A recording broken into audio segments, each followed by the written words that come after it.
কানে তালা লাগানো তীব্র সেই আওয়াজ ঠান্ডা হাওয়ার সাথে কানে এসে আঘাত করতেই রুদ্র বিদ্যুৎ গতিতে সুনীলের ঘর ছেড়ে বেরিয়ে এলো বাইরে। একটা বিশাল ঝুলন্ত পাথরের উপর অবস্থিত জাকার গোটা গ্রামটা। এই কারণেই একে ঝুলন্ত গ্রাম বলা হয়। এই পাথরের একদম উপর দিকটাতে সুনীলের বাড়ি। কাঠের দোতলা বাড়িটার ঝুল বারান্দায় দাঁড়ালেই পুরো গ্রামটা পরিষ্কার চোখে পড়ে। সেখানে দাঁড়িয়ে রুদ্র স্পষ্ট দেখতে পাচ্ছে পুরো গ্রামটাকে ঘিরে দাঁড়িয়ে আছে যাদবের লোকেরা। মুহূর্তে রুদ্র ওদের পরিকল্পনার একটা আন্দাজ লাগিয়ে ফেলল। সুনীলের ছেলেরা জিম্বুনে যাদের দেখেছে তারা স্বেচ্ছায় নিজেদের দেখাতে চেয়েছে। শত্রুকে বিভ্রান্ত করার একটা প্রথম পদক্ষেপ। তাদের প্রকৃত অবস্থান এবং তারা সংখ্যায় কত সেটা অনুমান লাগানোটা যতটা সম্ভব জটিল করে তোলা যায় সেই চেষ্টাই আর কি। তার মানে সবটা খোঁজ খবর নিয়ে একটা পোক্ত পরিকল্পনার সাথে মাঠে নেমেছে যাদব। কোনোভাবে এদের পেরিয়ে রুদ্র যদি জাকা থেকে নেমেও যায় তাহলে জিম্বুনে উপস্থিত বাকি লোকেদের মুখোমুখি হতে হবে ওকে। পরিকল্পনাটা বেশ ইমপ্রেসিভ বলে মনে হলো রুদ্রর। তীক্ষ্ণ দৃষ্টি, সতর্ক ইন্দ্রিয়গুলোর সাথে ঠান্ডা মাথায় নিজের রণনীতি সাজাচ্ছিল রুদ্র। এক এক করে প্রতিটা দিকে দাঁড়িয়ে থাকা শিকারের উপর শিকারী বাঘের ক্ষুধার্ত দৃষ্টি লক্ষ্য করছিল নিচে দাঁড়িয়ে থাকা প্রকাশ যাদব। আজ সে নিজে এসেছে, আজ শিকারের শিকার হওয়ার পালা। আর সেই শিকার করা ও ছাড়া আর কারোর পক্ষে করা সম্ভব নয় সেটা যাদব খুব ভালো করেই জানে। দূরের প্রতিবন্ধকতা পরিমাপে ব্যস্ত রুদ্র ঠিক ওদের নিচটাতেই দাঁড়িয়ে থাকা যাদবকে লক্ষ্য করতে পারেনি তখনও। সবটা বোঝার পর রুদ্র দ্রুত পায়ে এগিয়ে গেল ওর ঘরের দিকে। ঝিনুককে সবার আগে নিরাপদে রাখতে হবে। ছোট মেয়েটাকে আর কোনো রকম বিপদে ও পড়তে দেবে না। ঘরের সামনে এসেই পা দুটো ওর থমকে গেল। ঘর পুরো ফাঁকা, কেউ কোথাও নেই। ঠিক সেই মুহূর্তে ওর পিছনে এসে দাঁড়ালো মীরা। হাতে ধরে থাকা বন্দুকের ম্যাগাজিন চেক করতে করতে বলল, এদের না সরিয়ে এখান থেকে বেরোনো সম্ভব নয় রুদ্র। আমি এদের নিজের দিকে ব্যস্ত রাখবো। তুমি বাপির সাথে ঝিনুককে নিয়ে পেছনের রাস্তা দিয়ে নেমে যা। রুদ্রকে চুপ করে থাকতে দেখে বন্দুকের দিক থেকে মাথা তুলে তাকালো মীরা রুদ্রর দিকে। কি হয়েছে? এমন অবাক হয়ে কি খুঁজছো? ঝিনুক ঝিনুক কোথায় মীরা? ও তো এখানেই ছিল। আমি তো জানি না। তুমি চলে যাওয়ার পর আমিও চলে গিয়েছিলাম এখান থেকে। তাহলে ও শেট, ও মনে হয় বাইরে। মীরা মুখের কথা শেষ করতে পারল না। তার আগেই রুদ্র কোমরে গুজে রাখা বন্দুকটা বার করে নিয়ে দ্রুত গতিতে সিঁড়ি বেয়ে নিচে নেমে গেল। নিচে নেমে আসতেই ওর গতি রুদ্ধ হলো নিমেষে। ওর একদম সামনেটাতেই তখন দাঁড়িয়ে আছে প্রকাশ যাদব। তড়িৎ বেগে নিজের বন্দুকটা তাক করল রুদ্র যাদবের কপালের দিকে। একই রকমভাবে যাদবও নিজের বন্দুক তুলে ধরল রুদ্রর দিকে। উভয়েই একে অপরের বন্দুকের নলের আগায় দাঁড়িয়ে। এইবার বছর ৪৫-এর লোকটার ঠোঁটের কোণায় একটা ব্যঙ্গাত্মক হাসির রেখা ফুটে উঠতে দেখল রুদ্র। মাঝে মাঝে মানুষ দূরেরটা দেখার চেষ্টায় একেবারে সামনে দাঁড়িয়ে থাকা বিপদটুকুকে ওভারলুক করে যায় মিস্টার রুদ্রনীল সিং শেখাওয়াত। আর এখানেই তো একজন শিকারীর সব থেকে বড় ভুল। শিকার তো তাহলে সুযোগ নেবেই রুদ্রবাবু। দেখো না, আমরা দুজনেই কিন্তু এখন সমান জায়গায় দাঁড়িয়ে। এবার বড় প্রশ্ন হচ্ছে গুলিটা কার বন্দুকের থেকে আগে চলবে। যদিও সেক্ষেত্রে আমি আবার তোমার থেকে একটু এগিয়ে। ওই যে বললাম না, আমি তোমার মতো দূরেরটা দেখতে গিয়ে কাছের সুযোগটাকে মিস করি না। এতক্ষণ ধরে ওদের পরিকল্পনা মাপতে থাকা রুদ্রর মস্তিষ্ক বোধ হয় ভাবতেই পারেনি ওর জন্য প্রকাশ যাদব নিজে উঠে আসবে এত দূর। মুহূর্তেই মাথার ভিতরটা একদম খালি হয়ে গেল। কারণ প্রকাশ যাদব এমন একজন যে ওকে একদম কাটায় কাটায় টক্কর দেওয়ার ক্ষমতাই রাখে। কিন্তু তাতে রুদ্রর কোনো সমস্যা ছিল না। একমাত্র সমস্যাটা ছিল প্রকাশের হাতে বন্দি থাকা ঝিনুক। হ্যাঁ, এই মুহূর্তে ঝিনুক প্রকাশের বাঁ হাতের শক্ত বাঁধনের মধ্যে দাঁড়িয়ে। মেয়েটাকে ও বারবার বারণ করেছিল বাইরে আসতে, কিন্তু ও শুনলে তবে না। রুদ্রর গলার কাছটা শুকিয়ে আসছে হঠাৎ করে, কারণ সামনে দাঁড়িয়ে থাকা এই মানুষটা সময় সাপেক্ষ ঠিক কতটা নিষ্ঠুর হতে পারে সেটার ব্যাপারে ও খুব ভালো করেই অবগত। আর যেই মোক্ষম সুযোগ এই মুহূর্তে ওর হাতে আছে সেটাকে রুদ্রর বিরুদ্ধে কিভাবে ব্যবহার করতে হবে তা খুব ভালো করেই জানে প্রকাশ যাদব। এতক্ষণ ধরে রুদ্র যেই সমীকরণগুলো একটার পর একটা নিপুণভাবে সাজিয়েছিল সেগুলো সব ভুল হতে বসেছে। বিভ্রান্তি, উদ্বিগ্নতা সবটা একসাথে এসে জাঁকিয়ে বসলো ওর ভিতরে। ঝিনুকের কারণে দুর্বল হয়ে পড়ার ব্যাপারটার মধ্যে আজ আর নতুনত্ব কিছু নেই, তবে আত্মবিশ্বাসের ভিতটার এইভাবে দুলে ওঠাটা ওর নিজের চোখে মুখে ফুটে উঠতে দিল না। কিন্তু প্রকাশ যাদবের অভিজ্ঞ চোখকে ফাঁকি দেওয়াটা কি এতই সহজ? বন্দুকের আগায় ওকে পেয়ে রুদ্রনীল সিং শেখাওয়াতের মতো একজন এখনও ট্রিগারে চাপ দেয়নি, এটা দেখে যাদব অনেক আগেই বুঝে গেছিল রাজেন্দ্রর বলা প্রতিটা কথাটার মধ্যে সত্যতা ঠিক কতটা। যার কাছে নিজের বাবার জীবনও কোনোদিন দুর্বলতা হয়ে উঠতে পারেনি, তার কাছে এই বাচ্চা মেয়েটা কেন এত গুরুত্বপূর্ণ? কি আছে মেয়েটার মধ্যে এমন? অজানা এই ব্যাপারটা বেশ ইন্টারেস্টিং লাগলো যাদবের কাছে। তবে রুদ্রকে এইভাবে দুর্বল দেখে মনে একটা আলাদাই শান্তি পাচ্ছে যাদব। রুদ্র একবার ঝিনুককে দেখছে আর একবার যাদবকে। ঝিনুকের চোখে উপস্থিত ভয়ের গভীরতার সাথে যাদবের মাথায় চলতে থাকা নিষ্ঠুরতার প্রগাঢ়তাটুকুকে মাপার তীব্র প্রচেষ্টা চালাচ্ছে ও। ওয়েল ওয়েল ওয়েল, বেশি কথা না বাড়িয়ে সরাসরি কাজের কথায় আসে। আফটার অল তোমার আমার দুজনের সময়ের অনেক দাম। তবে আমার আবার এইরকম বন্দুকের সামনে দাঁড়িয়ে কথাটা ঠিক আসে না। তাই এই মুহূর্তে তোমার কাছে যতগুলো বন্দুক আছে সেগুলো এখনই আমার দিকে এগিয়ে দাও। এই ভয়টাই পাচ্ছিল রুদ্র। আজ মেয়েটা ওর একটা কথা অমান্য করার জন্য নিজের সাথে সাথে সকলকে যে কি বড় বিপদের মধ্যে এনে দাঁড় করিয়ে দিল তা হয়তো ও এই বয়সে বুঝতে পারছে না। যাদবের কথা শুনে রুদ্র সঙ্গে সঙ্গে মাথার মধ্যে ছক কষতে শুরু করলো। যত তাড়াতাড়ি সম্ভব ওকে এই পরিস্থিতি থেকে বেরোনোর কোনো একটা উপায় খুঁজে বার করতেই হবে। এবার কিন্তু তুমি সময় নষ্ট করছো রুদ্র, যেটা বললাম সেটা করো, কুইক। রুদ্র নিরুপায় হয়ে জিন্সের কোমরে গুজে রাখা বন্দুকগুলো একটা একটা করে বার করে এগিয়ে দিল যাদবের দিকে। কিন্তু ওর চোখের তীক্ষ্ণ দৃষ্টি তখনও অস্থির, একটা সুযোগের অপেক্ষা, শুধু একটা মাত্র সুযোগ। আশেপাশে দাঁড়িয়ে থাকা সবার নজর আর মনোযোগ যখন যাদব আর রুদ্রর উপরে স্থির, ঠিক তখনই উপরতলা থেকে যাদবকে লক্ষ্য করে গুলি চালালো মীরা। কিন্তু যাদবের মুখোমুখিতে অনভ্যস্ত মীরার যাদবের দক্ষতার ব্যাপারে কোনো ধারণাই ছিল না। যাদবের ইন্দ্রিয়ের গতি মীরার বুলেটের গতির থেকে অনেকটাই বেশি ছিল। গুলি ছোড়ার আওয়াজটা কানে ভেসে আসতেই নিজেকে ছিটকে সরিয়ে নিয়েছিল যাদব। প্রত্যাশিতভাবে গুলিটা ওর গা ঘেঁষে বেরিয়ে গেল। মীরা লক্ষ্যভ্রষ্ট হলেও রুদ্র নিজের সুযোগটা পেয়ে গেল। যাদব ছিটকে পড়ার সাথে সাথেই ওর সামনে পড়ে থাকা একটা বন্দুক হাতে তুলে নিয়ে যাদবকে লক্ষ্য করে ট্রিগারের উপর চেপে ধরল আঙুলটা। নিজের নিখুঁত লক্ষ্যভেদের উপর পুরো বিশ্বাস ছিল রুদ্রর। কিন্তু সবসময় সবটা কি আমাদের পরিকল্পনা মাফিক হয়? কখনোই না। একটা নয়, পরপর দুটো গুলির শব্দে কেঁপে উঠল জাকার গোটা গ্রামটা। একটা গুলি রুদ্রর হাতে ধরে থাকা অস্ট্রা 400 থেকে বেরোলেও অপরটি বেরোলো যাদবের হাতের বন্দুক থেকে। একসাথে মাটিতে লুটিয়ে পড়ল দুটো রক্তস্নাত শরীর। মুহূর্তে যেন স্তব্ধ হলো ওখানে উপস্থিত প্রতিটা মানুষের হৃদস্পন্দন।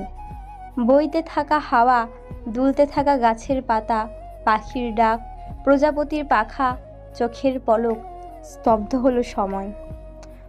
অস্ট্রা 400-এর মুখ থেকে বেরোনো বুলেটটা সরাসরি যাদবের বুকে গিয়ে বিঁধল ঠিকই, কিন্তু সময়ের ভগ্নাংশের ব্যবধানে যাদবের বন্দুক থেকে বেরোনো গুলিটাও একইভাবে রুদ্রর বুকের বাঁ দিকটায় এসে গেঁথে গেল।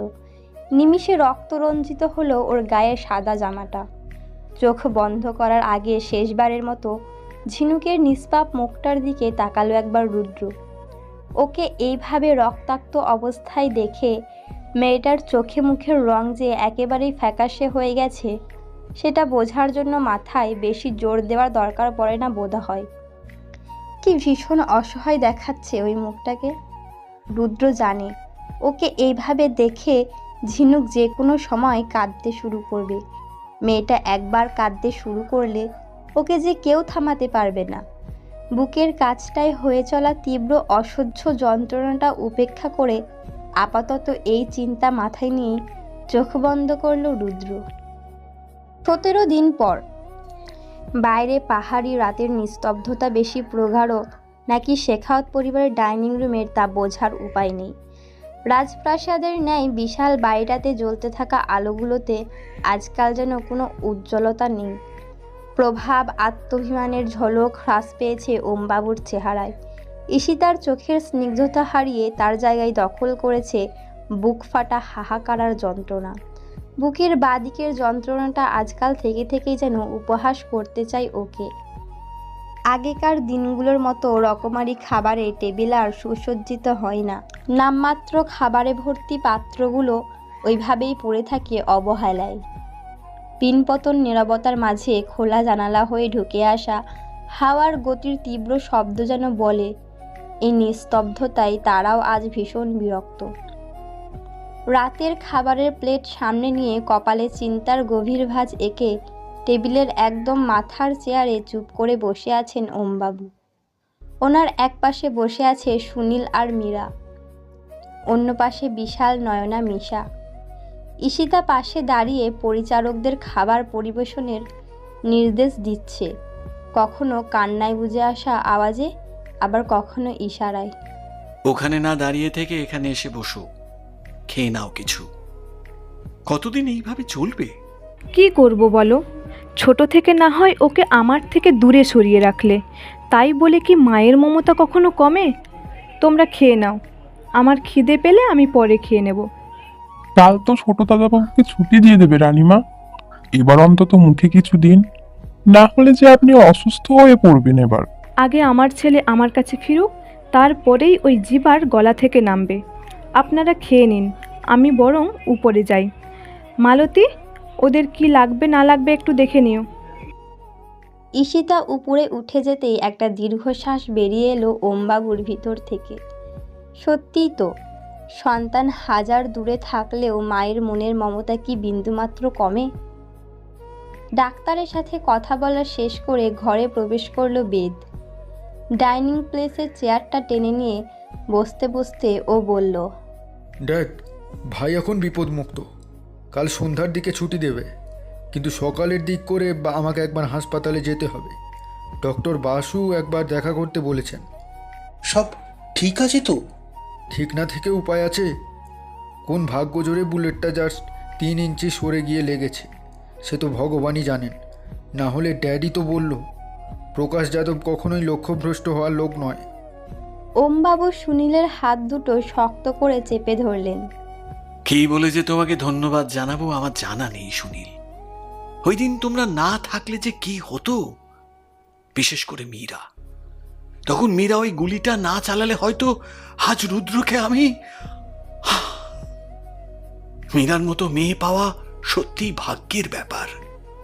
সবটা সামলে যেভাবে রুদ্রকে নিয়ে নেমে এসেছো তোমরা, আমি জাস্ট ভাবতে পারছি না। আজ থেকে তোমরা এই বাড়িতেই থাকবে। অত দূরে থেকে কাজ করার কোনো দরকার নেই। তুমি আমার এরিয়ার কাজগুলো দেখবে শুনে, আমার পার্টির কাজ আর বিজনেস দুটোই দেখবে তুমি। মীরা এখানে থেকেই বাকি পড়াশোনাটা কমপ্লিট করুক। এমনিতেও আমার পরবর্তীকালে রুদ্রকে ব্যবসায় সাহায্য করার জন্য উপযুক্ত কাউকে তো চাই। মীরা আর সুনীল নিজের কানকে যেন বিশ্বাসই করতে পারছে না।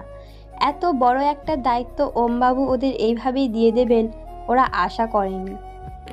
রাজাবাবু, এগুলোর কিন্তু সত্যিই কোনো দরকার নেই।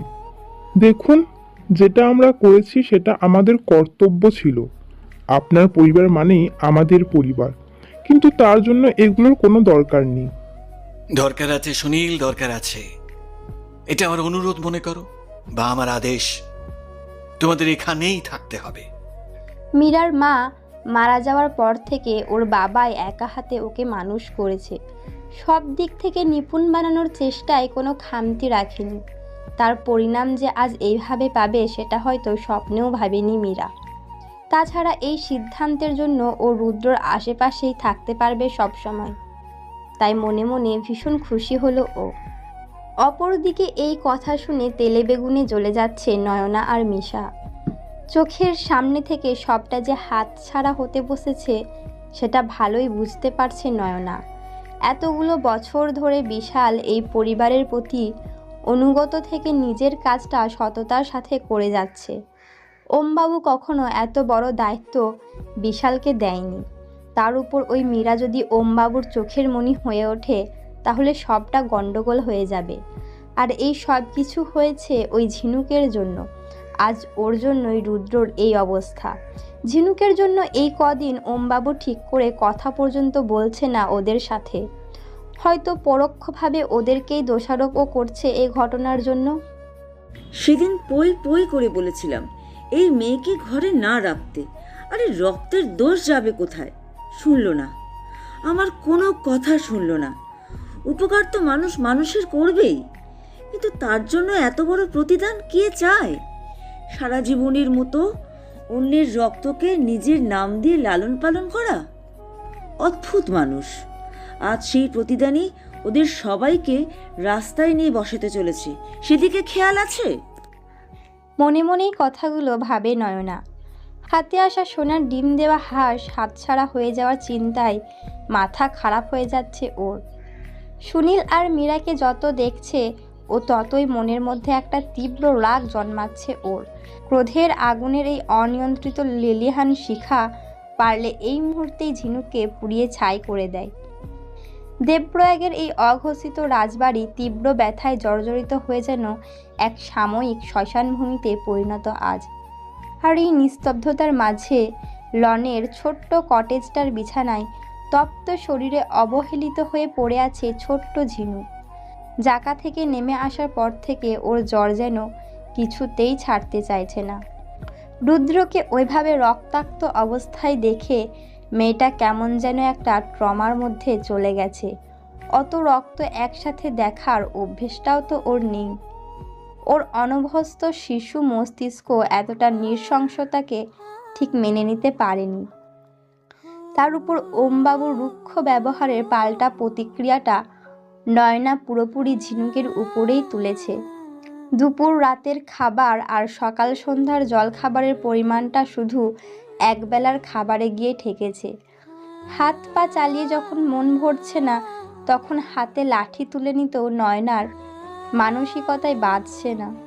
ওর নির্মমতার মাত্রা দেখে বিশাল নিজেও আজকাল ভীষণ উদ্বিগ্ন, ভীষণ তটস্থ হয়ে আছে। হাজার হোক ঝিনুকের দায়িত্বটা তো ও নিয়েছিল। তাছাড়া এখনও মেয়েটা অনেক ছোট। অবুঝ নিষ্পাপ শিশুটা এইসব দুনিয়াদারির ব্যাপারে কিছুই বোঝে না। আর বাকি 5টা বাচ্চার মতো নয় ঝিনুক। ও যে অনেক আলাদা। ওর জন্য হয়তো বিশালকে অনেক অপমানিত হতে হয়, অনেক তিরস্কার মুখ বুজে সইতে হয়, কিন্তু তা বলে তো মেয়েটার উপর এইভাবে অত্যাচার করাটা ঠিক নয়। শাসন অবশ্যই দরকার, কিন্তু এইভাবে উচিত না। বিশাল বোঝে এভাবে চলতে থাকলে মেয়েটা নয়তো মানসিকভাবে বিপর্যস্ত হয়ে পড়বে, আর না হলে শারীরিকভাবে ক্ষতিগ্রস্ত হবে। তাই ও মনে মনে ঠিক করে এর থেকে ঝিনুককে কোনো বোর্ডিং স্কুলে পাঠিয়ে দিলে হয়তো ও ভালো থাকবে। মনে মনে এক কঠিন সিদ্ধান্ত নিয়ে ফেলে বিশাল। ডাইনিংয়ে ওমবাবুর থেকে একরাশ তির্যক অপমান, উপেক্ষা আর কঠোর পরিহাস প্রাপ্তির পর নয়নার ভিতরের রাগ বিরক্তি নিজেদের সীমা অতিক্রম করল। মনে প্রচণ্ড ক্ষোভ নিয়ে ডাইনিং প্লেস থেকে বেরিয়ে ও সোজা এলো ঝিনুকের ঘরে। প্রচণ্ড জ্বরে ক্লান্ত মেয়েটা তখন ঘুমে আচ্ছন্ন। নৃশংসতার চরম শিখরে দাঁড়িয়ে নিজের হিতাহিতি জ্ঞান বুদ্ধি হারিয়ে নিজেকে অমানুষে পরিণত করতে দুবার ভাবল না নয়না। হাতে ধরে থাকা লাঠিটা দিয়ে সজোরে আঘাত করতে লাগলো ঝিনুককে। ঘটনার আকস্মিকতায় ঝিনুক ধরফর করে উঠে বসে প্রথমটায় হতভম্ব হয়ে তাকিয়ে থাকলেও পর মুহূর্তে প্রচণ্ড ব্যথায় চিৎকার করে উঠল। ওই ছোট্ট নরম ক্লান্ত শরীরটার উপর লাঠির তীব্র আঘাত সহ্য করার মতো শক্তি ওর মধ্যে ছিল না। কিন্তু ব্যথায় জর্জরিত ওই আর্তনাদও নয়নার ভিতরের অমানুষকে থামাতে পারল না। অবুঝ ঝিনুক কিছুতেই বুঝতে পারল না ওর দোষটা ঠিক কোথায়। এই নির্মম শাস্তি পাওয়ার যোগ্য ও কিভাবে হয়ে উঠল। মুহূর্তে জ্বর, কষ্ট, ক্লান্তির মতো অনুভূতিগুলো একটা তীব্র ব্যথায় অনুভূতির কাছে ফিকে হতে শুরু করলো। ছোট্ট ঝিনুক আর সোজা হয়ে বসতে পারল না। বিছানার উপর গুটিয়ে শুয়ে পড়ল ও। কিন্তু তাতে নয়নার কি যায় আসে? নিঝুম রাতের নিস্তব্ধতায় ভর করে ঝিনুকের আর্তনাদ পুরো শেখাওয়াত প্যালেসের দেওয়ালের গায়ে প্রতিধ্বনিত হচ্ছে একটু একটু করে। উপরের ঘরে এসে ক্লান্ত শরীরটাকে বিছানায় এলিয়ে দিয়েছিল ঈশিতা। অতিরিক্ত মানসিক চাপে শ্রান্ত স্নায়ুগুলোও যেন একটু বিশ্রামের আশায় তখন। চোখ দুটো যে কখন লেগে এসেছিল ঈশিতা টের পায়নি। হঠাৎ ঝিনুকের সেই বুক ফাটা চিৎকার কানে এসে পৌঁছাতেই ধরফর করে উঠে বসলো ও বিছানার উপর। আওয়াজটা আবার ভেসে এলো ওর কানে। একবার নয়, দুবার নয়, বারবার। এক ছেলে ওখানে হাসপাতালে ভর্তি, আর এক মেয়ে ওই ছোট্ট ঘরটায় প্রচণ্ড জ্বরে পড়ে আছে। রাতে সবাইকে খেতে দেওয়ার আগেই তো ও ঘরে গিয়ে ঝিনুককে খাবার আর ওষুধ খাইয়ে ঘুম পাড়িয়ে দিয়ে এসেছিল সকলের চোখের আড়ালে। তাহলে মেয়েটার হঠাৎ কি হলো? এভাবে চিৎকার করছে কেন? একবার গিয়ে দেখবে। সবাই রুদ্রর অবস্থার জন্য মেয়েটাকে দোষারোপ করছে। ওমবাবুও ঈশিতাকে ওই ঘরে যেতে মানা করেছে। নয়নাও সেদিন ওকে বলেছে যে ঝিনুক ওর মেয়ে, তাই ওর ভালো মন্দটা যেমন ও বুঝবে, তেমন শাসনটাও ওই বুঝবে। সত্যিই তো, ঈশিতা তো আর ঝিনুককে জন্ম দেয়নি, তাহলে কি করেই বা অধিকারটা ফলায় ওর উপর? কিন্তু এই মুহূর্তে এই আর্তনাদ ওকে আর স্থির থাকতে দিল না ঘরে। সব বাধা নিষেধ উপেক্ষা করে এক ছুটে ঈশিতা নেমে এলো লনে।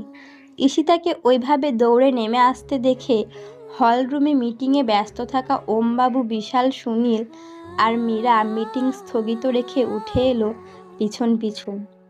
গায়ের সর্বশক্তি একত্রিত করে নয়না তখনও নিজের পাশবিক ক্রিয়াকলাপে মগ্ন। সব তোর জন্য হয়েছে, তোর জন্য। আজ তোকে আমি মেরেই ফেলবো, শেষ করে দেবো আমি তোকে।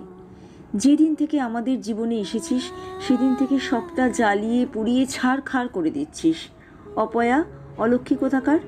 কেউ কোনো কথা বললে তোর শুনতে ইচ্ছে করে না, তাই না? রোজ বারণ করার পরেও কেন গেছিলি সেদিন বাইরে? বল কেন? আজ তোর জন্য কত কিছু হয়ে গেল। না তুই সেদিন নদীর পাড়ে যেতিস, না এগুলো হতো। এত করেও শান্তি হলো না তোর? তারপরেও কথার অবাধ্য হলি। রুদ্র বলেছিল তো তোকে ঘর থেকে না বেরোতে। তবে কেন গিরে নিচে? কেন? আজ তোর জন্য তোর দিদির জায়গা নিতে আরও একজন চলে এলো এই বাড়িতে। তোর বাবা এতদিন ধরে জান প্রাণ লাগিয়ে কাজ করছে এখানে, অথচ আজও শুধুমাত্র একটা কর্মচারীই রয়ে গেল, শুধু তোর জন্য। মর না, মরিস না কেন? ঈশিতা ঝিনুকের ঘরের দরজায় এসে পৌঁছাতেই ওর বুকের ভিতরটা কেঁপে উঠল। মেয়েটাকে কিভাবে মারছে নয়না? ও কি মানুষ? কোনো পশুও হয়তো এমন করবে না একটা বাচ্চার সাথে। চিৎকার করে উঠল ঈশিতা। Stop it. প্রচণ্ড রাগে হিতাহিত জ্ঞান শূন্য হয়ে নয়না যেন হঠাৎ করেই বাস্তবের সাথে মুখোমুখি হলো। যেই পাশবিক উন্মাদনার নিয়ন্ত্রণে এতক্ষণ অমানুষের মতো আচরণ করছিল ও, ঈশিতার চিৎকারে যেন সেই উন্মাদনার ঘোর কাটল। তুমি মানুষ? নিজেকে ওর মা বলো, তাই না? কোনো মা কি এভাবে নিজের সন্তানকে মারতে পারে? আরে মেয়েটার জ্বর, সেটাও কি ভুলে গেলে? কি অবস্থা করেছ ওর? ও তো মরে যাবে। তাহলে মরুক গিয়ে। আমরা সারাদিন লোককে তোষামত করে বছরের পর বছর অনুগত থেকে নিজেদের জন্য সম্মান কামাবো, আর ওর জন্য রোজ রোজ সেই সম্মান ধুলোয় মিশবে নাকি? মরে যাক। নয়না, কি হচ্ছে এটা, কি এগুলো? তোমাকে আগেও বলেছি এসব চিৎকার চেঁচামেচি যেন আমার বাড়িতে না হয়। আমার বাড়ির একটা নিয়ম আছে। ওমবাবুর গম্ভীর আওয়াজে কেঁপে উঠল নয়না। মনের মধ্যে জমা হওয়া সমস্ত রাগ, অভিমান, হেরে যাওয়ার যন্ত্রণাটা চোখের জল হয়ে বেরিয়ে এলো বাইরে। তাহলে আর কি করব আপনিই বলুন। আচ্ছা রাজাবাবু, সেদিন ওর নদীর পাড়ে যাওয়া আর জাকায় রুদ্রর বলার পরেও অবাধ্য হয়ে ঘর থেকে বেরিয়ে যাওয়ার মধ্যে আমাদের কি দোষ বলতে পারেন? বিশাল আর কি করবে? তাকে শাসনে রাখার জন্য রোজ রোজ কত কিছু করতে হচ্ছে আমাদের, সেটা তো আপনাদের অজানা নয়। সবটাই তো আপনাদের চোখের সামনে, কিন্তু ও তো কারুর কথাই শোনে না। এতে আমাদের দোষ কোথায়? এতগুলো বছর ধরে নিঃস্বার্থভাবে অনুগত থেকে সততার সাথে বিশাল আপনার সেবা করছে। ছোট বড় যে কোনো বিষয় ও আপনার আগে এসে দাঁড়ায়, যাতে বিপদ আপনাকে ছোঁয়ার আগে ওর মুখোমুখি হয়। কিন্তু এই সবটা আপনি ভুলে গেলেন রুদ্র হওয়ার পর থেকে। আপনি যে ব্যবহারটা আমাদের সাথে করছেন সেটা কি ঠিক? কাল তো আপনি ইনডাইরেক্টলি বিশালকে এটাও বললেন যাতে ও আমাদের সবাইকে নিয়ে গ্রামের বাড়ি চলে যায়। কেন রাজাবাবু? সবসময় ওর কার্যকলাপের দায়ভার আমরা কেন নেব বলুন? আরে ও তো আমার সন্তান। নয়না, অনিয়ন্ত্রিত রাগ আর উত্তেজনার বশে যেই কথাটা নয়না বলতে যাচ্ছিল, সেটা বিশালের চিৎকার শুনে মুখেই রয়ে গেল। বন্ধ করো এইগুলো। মেয়েটাকে কিভাবে মেরেছে দেখেছো একবার? মানছি শাসন জরুরি, কিন্তু তাই বলে এইভাবে? আজ থেকে তুমি আর ঝিনুকের ঘরে আসবে না।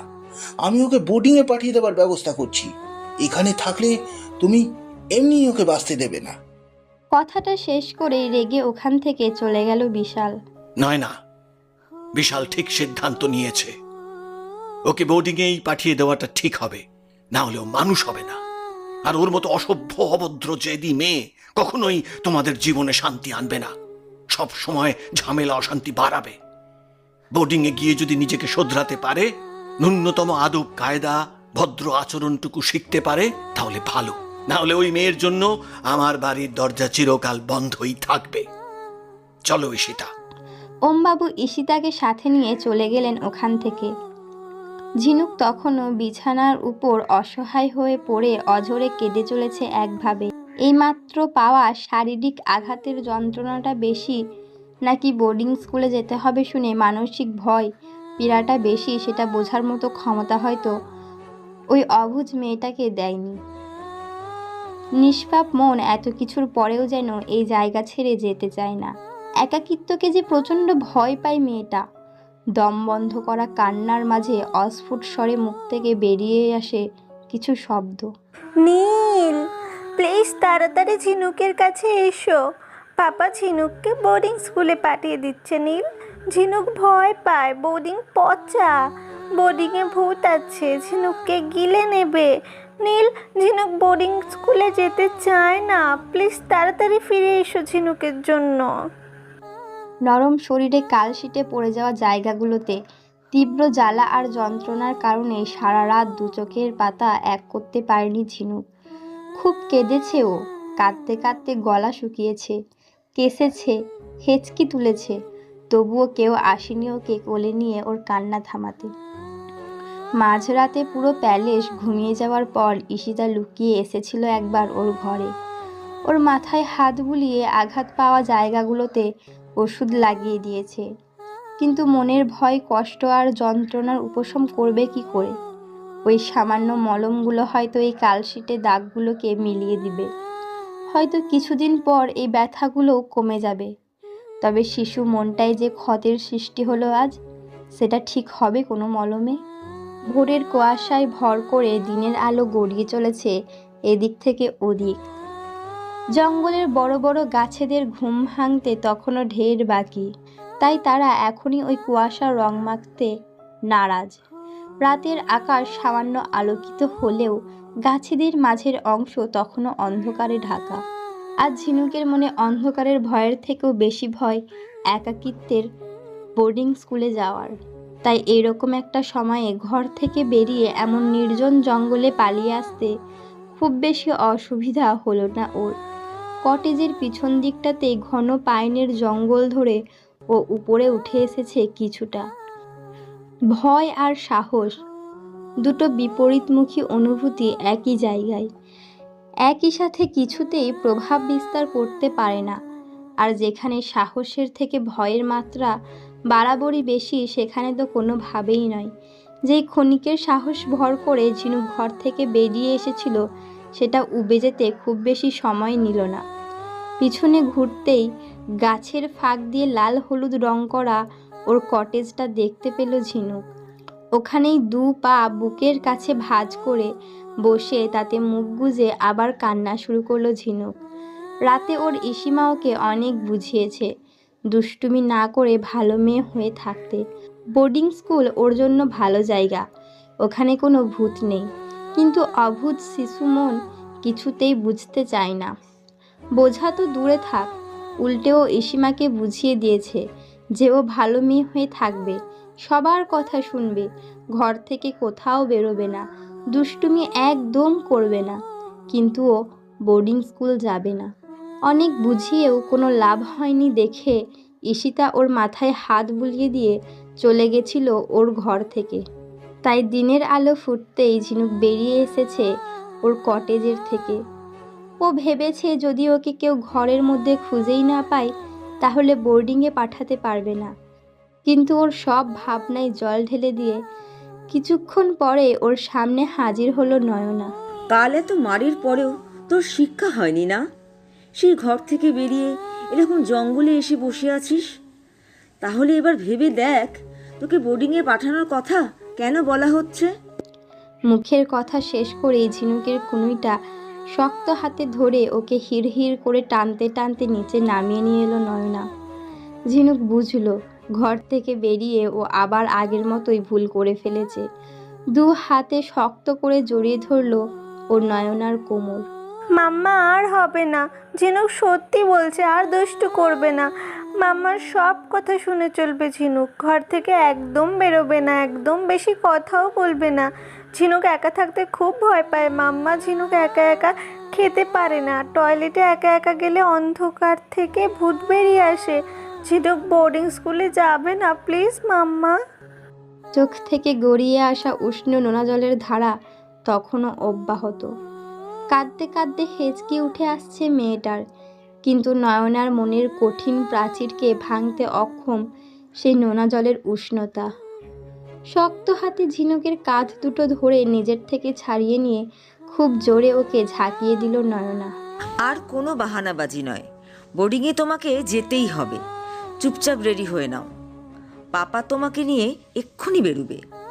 আজ প্রিন্সিপালের কাছে ছোট ইন্টারভিউ হবে, তারপর যা সিদ্ধান্ত নেবে তোমাকে ভর্তি করবে কিনা। ওখানে পৌঁছে নিজের আদব কায়দা বজায় রাখবে, ভদ্রভাবে থাকবে।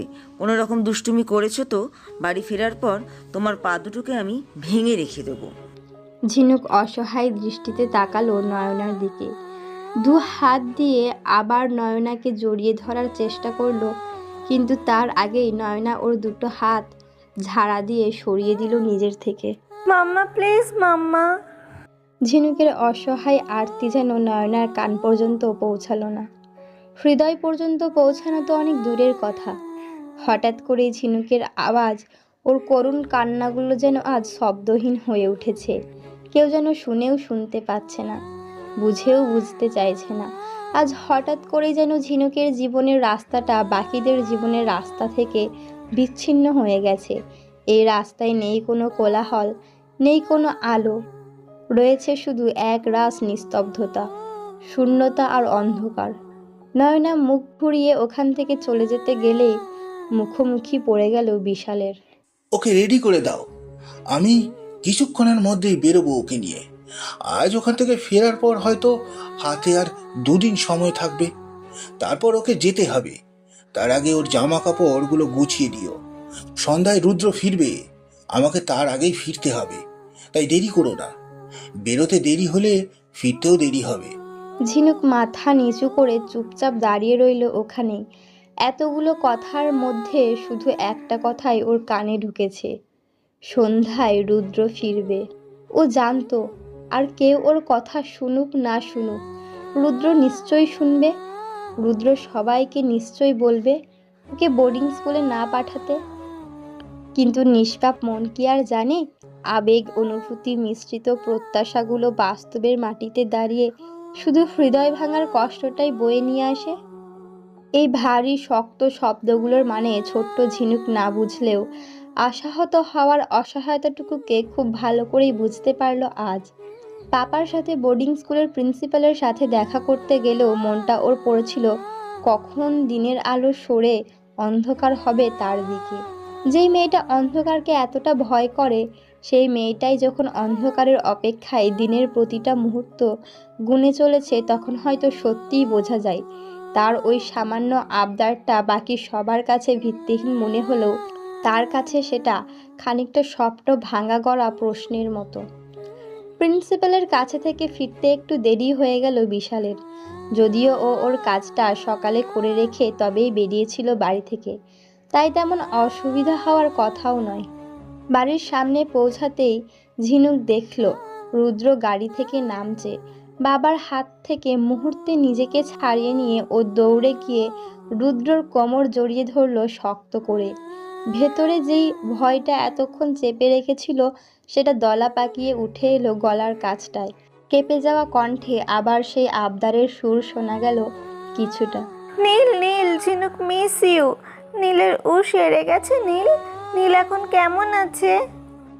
ঝিনুক যে আচমকা ওইভাবে হাত ছাড়িয়ে দৌড়ে চলে যাবে সেটা একেবারেই বুঝতে পারেনি বিশাল। ঘটনার আকস্মিকতায় ও হতভম্ব হয়ে দাঁড়িয়ে রইল ওই জায়গাতেই বেশ কিছুক্ষণ। খেয়াল হতেই এগিয়ে গিয়ে ঝিনুককে টেনে সরিয়ে নিল রুদ্রর কাছে থেকে। বিহেভ ইয়োরসেলফ ঝিনুক। রুদ্রর শরীর পুরোপুরি ঠিক হয়নি, ব্যথা পাবে ও। ঝিনুক অনুতাপের দৃষ্টিতে তাকালো রুদ্রর দিকে। সরি নীল, ঝিনুক ভেবেছিল নীল আবার আগের মতো স্ট্রং হয়ে গেছে। নীল, ঝিনুক বোর্ডিং স্কুলে যেতে চায় না। ঝিনুক ভয় পায় একা থাকতে। একা থাকলেই অন্ধকারে ভূত বেরিয়ে আসে। নীল প্লিজ পাপাকে বলে দাও না, যাতে পাপা ঝিনুককে বোর্ডিংয়ে না দিয়ে আসে। নিষ্পাপ জলে ভেজা চোখ দুটোতে আশার আলো ভরপুর। রুদ্র একভাবে তাকিয়ে থাকে নোনা জলে ঝাপসা ওই চোখ দুটোর দিকে। হ্যালো বন্ধুরা, পরবর্তী পার্ট খুব তাড়াতাড়ি আসবে, তো সবাই অপেক্ষায় থাকো। আর চ্যানেলটি যারা এখনো সাবস্ক্রাইব করোনি তারা পরবর্তী পার্ট দেখার জন্য চ্যানেলটি সাবস্ক্রাইব করে রেখো। ধন্যবাদ সবাইকে, আমাদের সাথেই থেকো।